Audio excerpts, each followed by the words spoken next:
na po ng hapon. So yan, kasama natin si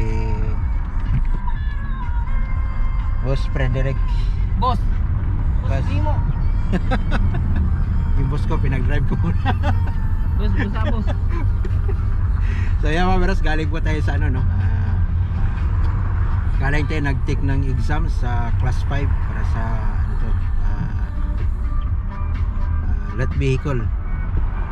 Kakatik lang natin kanina dito sa Saak, dito sa ano to, sa Dorbal na Saak. So kakauwi lang namin, kakaalis lang namin galing sa Saak. Maraming salamat at sinamahan ako ni paring Frederick para makapag-take ng exam kasi wala naman siyang biyahe. Ang biyahe nito is pang gabi ang duty niya. Tapos ako ngayon is off ko kasi ano nga, nag-exam ako ngayon. So yan nga mga biros no, at malaking pasasalamat din natin at nakapasa po tayo sa sa exam. Yung tatlong kategory ay nakuha po natin ngayon sa awa ng Panginoon at napasa natin yung tatlo. So ito, tapos na rin itong kumuha ng exam. Ano ko lang sa'yo boss? Isang kategory.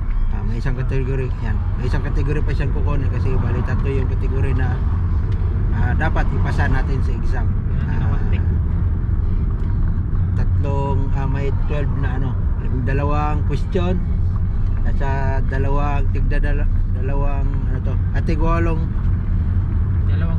dalawang walo, ayan, dalawang walo na question.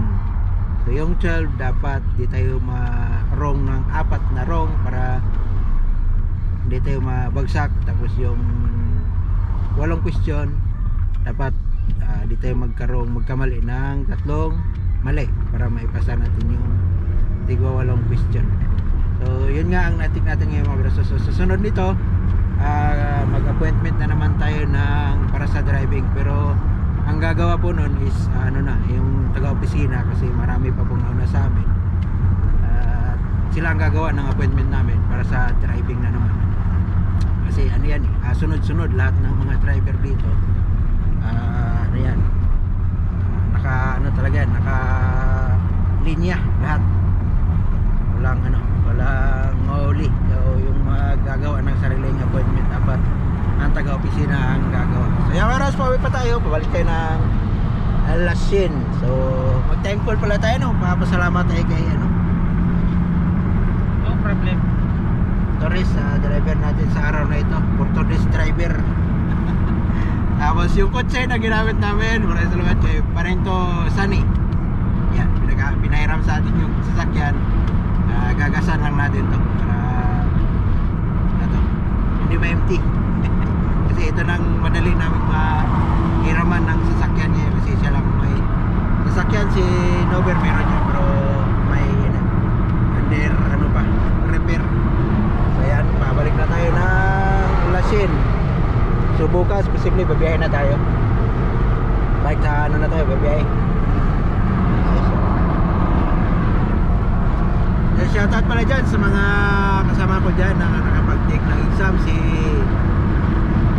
Pedad yan, si Pedad, si Amer, si Nover yan, nakapag-take ng exam. Kahapon sila sa ano to, Laval.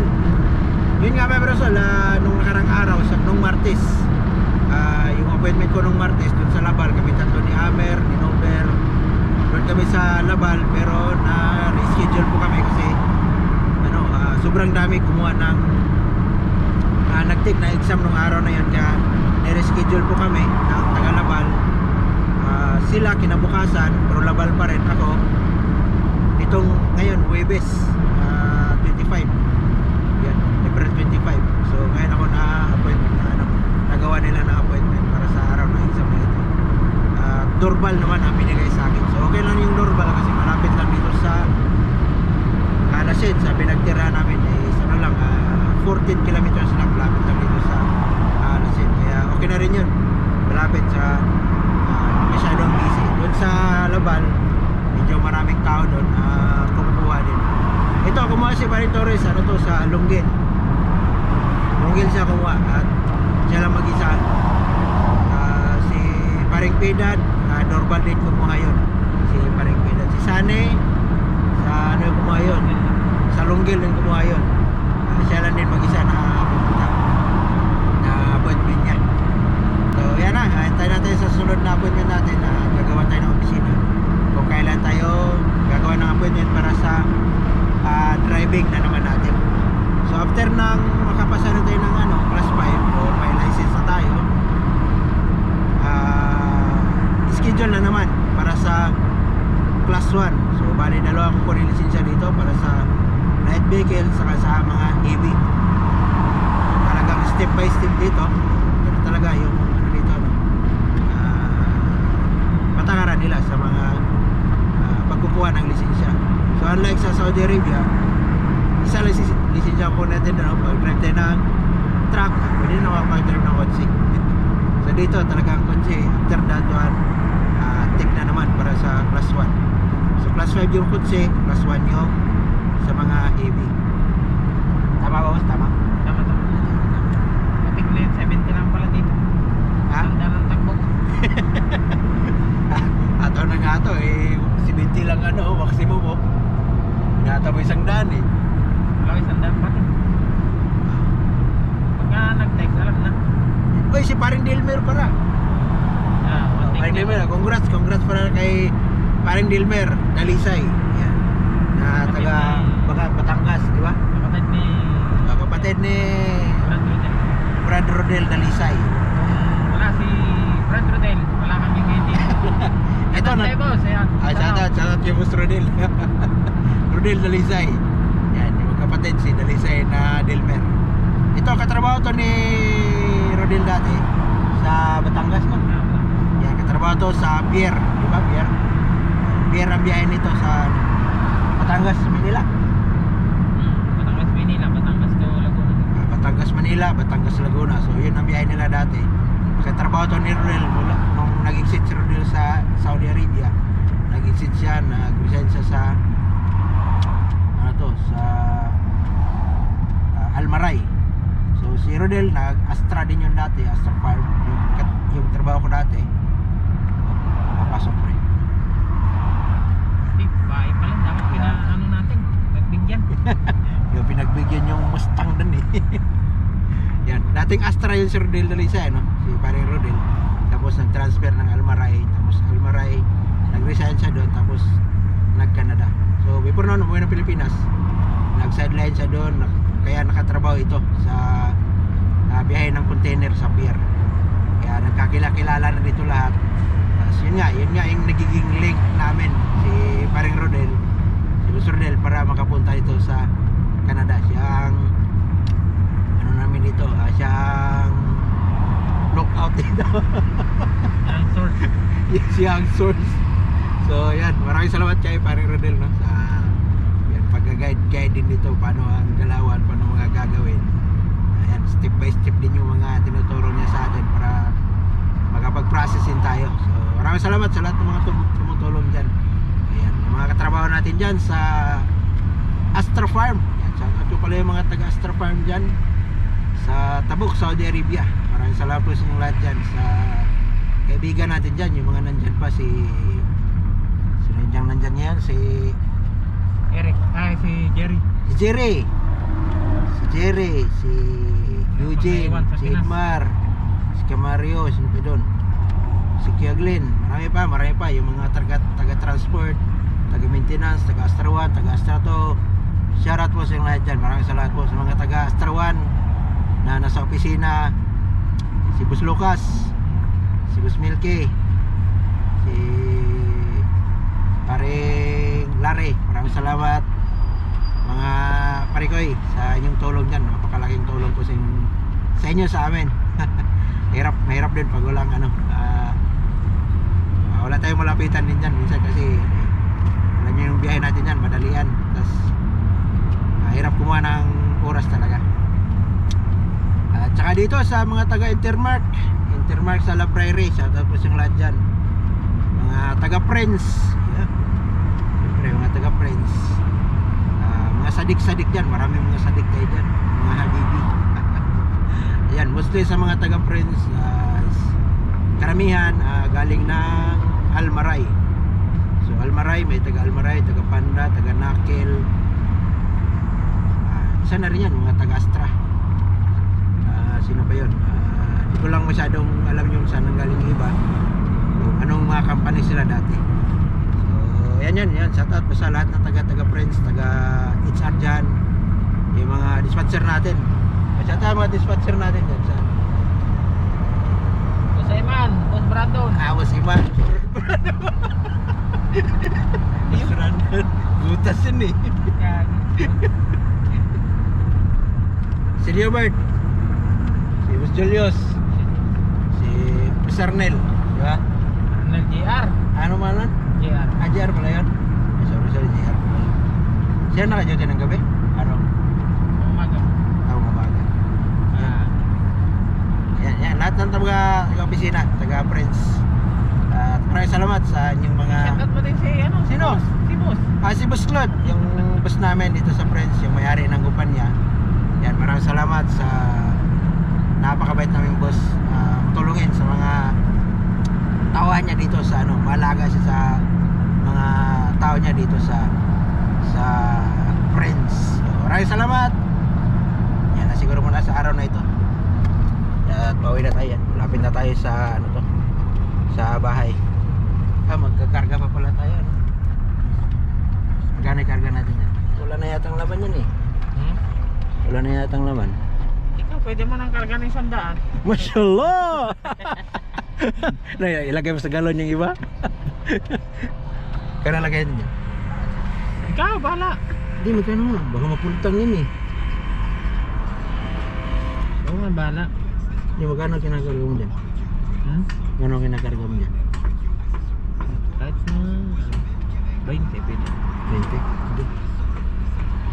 Magpagas muna tayo sa sasakyan ni... Saan tayo adan? Saan ba tayo? Sa opisina? O... Tapos na, di ba? Saan ba tayo? Tapos na nga. Wala na. Tawagan mo na lang. Sikat. May Catherine. Oo. Email mo na lang. Si ano mo? Ang Sara. Sharon. In-email mo yan? Hindi, nung ako kasi pinuntahan ko dun. Tapos?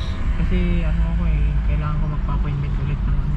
Oo nga pala, kasi susunod na exam. Hindi natin na one take mga bras eh. It's okay. Mapimuskila pa rin yan. At least nakapag-exam tayo. Okay.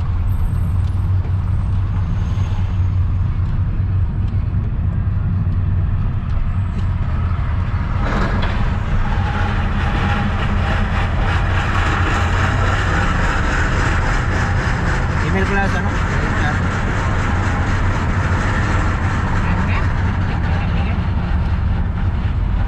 Ay, siningitan ka ng number eh.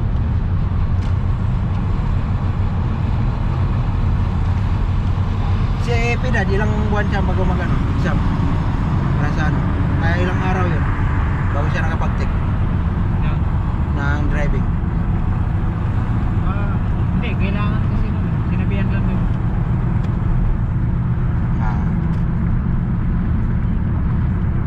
Email pa na siya.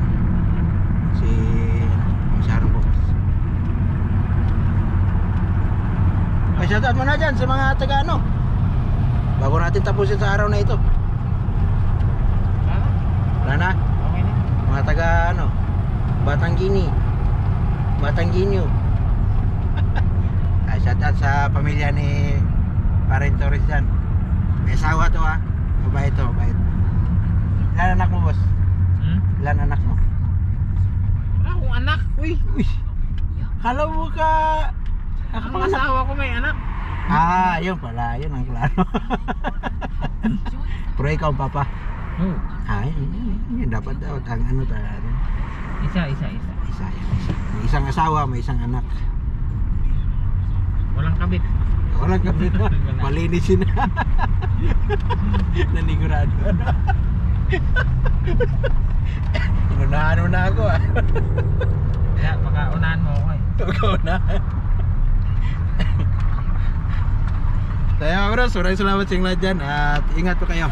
Hanggang dito na lang po tayo sa sunod ulit na mga update natin sa biyahe-biyahe natin dito, sa paano mga ginagawa natin dito sa pag-process ng lisensya. Sa mga biyahe natin, minsan din ako nakapag-upload kasi halos panggabi yung duty natin. Tapos madilim din, wala rin tayong kompleto mga gamit para sa magiging liwanag. At saka yung oras din natin dito, kasi medyo paspasa yung trabaho natin dito. Lalo na sa gabi, kailangan tayong mag-ingat sa biyahe kasi lalo na pag gabi dito, ingat-ingat tayo kasi minsan malilit yung mga daanan na pinapasok natin. Kasi yun nga, mag-iingat tayo sa biyahe para walang magiging problema sa trabaho. Arit pala eh. Kamaros, bye bye sa lahat. Ingat, God bless at bye bye. Gas pa pala tayo. Malapit pang ano nito, Marchi oh. Tayo yung sinasabi mo. Kaya nga, dito pala dati dumano. Yan, yung oras magpagas pa pala tayo dito. Dito tayo magpagas sa Iso. Kaliwa kanan. Hindi pala Ultramart to, no? Pinalitan niya eh. Bago lang to, pinalitan. Last week lang yata, 2 weeks na. Nasaan ba yung ano ito? Diyan. Diyan sa side mo. Ang butas. Pagas muna tayo sa Iso. Yun. Yung palang ano niyan. Ano? Ito palang, alam mo yung ano na yan? Yung sa gasolinahan na yan. Yung parang siyang may araw na ganyan. Tultang pala eh. Yung may araw na ganyan. Hmm. Doon pala ang gawin sila. Ayun pala eh.